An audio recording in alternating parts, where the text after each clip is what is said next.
என் பிள்ளையே, உனக்கான நேரம் வந்துவிட்டது. உன் எண்ணம் போல் உனக்கு நல்ல வாழ்க்கை வரப்போகிறது என் பிள்ளையே. நீ கண்ணீர் பெருகி என்னை முருகா என்று அழைத்தது எனக்கு கேட்டது என் தங்கமே. ஏன் இந்த கலக்கம்? நான் இருக்கிறேன் உனக்கு என்றுமே. என் ஆலயம் வந்து வெற்றிலை தீபம் போடு. உன் கர்மா அனைத்தும் முடியப் போகிறது. இனி உனக்கு நல்ல காலம்தான். என் பிள்ளையே, உன் வேதனையை உன் தனிமையை நான் அறிவேன். ஆனால் நீ ஒருபோதும் தனித்து இருக்கவில்லை. உன்னோடு நான் இருக்கிறேன் என்றுமே உனக்கு துணையாக. மகளே, கவலைப்படாதே. இங்கு நீ நினைக்கும் அளவுக்கு எதுவும் தவறாக போய்விடவில்லை. முதலில் அச்சம் கொள்ளாதே. என்னை மீறி உன் வாழ்வில் எதுவும் நடக்காது. நான் இருக்கிறேன், நம்பிக்கை கொள். நம்பிக்கையை இழக்காதே.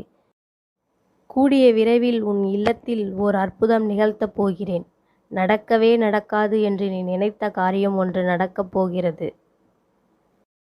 நீ வாய் திறந்து சொல்ல முடியாத வேதனையை நான் கண் திறந்து பார்த்து கொண்டுதான் இருக்கிறேன். நிச்சயம் உன் வேதனைக்கு நல்ல முடிவு வரும். இது சத்தியம். முருகன் இருக்க பயமேன்? நீ நினைத்த உடனே நடக்க வேண்டும் என்று நினைக்காதே. அதற்கு சற்று பொறுமையாக இரு. ஒரு காரணத்தோடுதான் நான் எல்லாவற்றையும் தள்ளி வைத்திருக்கிறேன். அது உனக்கு புரியும்போது உனக்கு நல்லதுதான் நடக்கிறது என்று உனக்கு தெரியும்.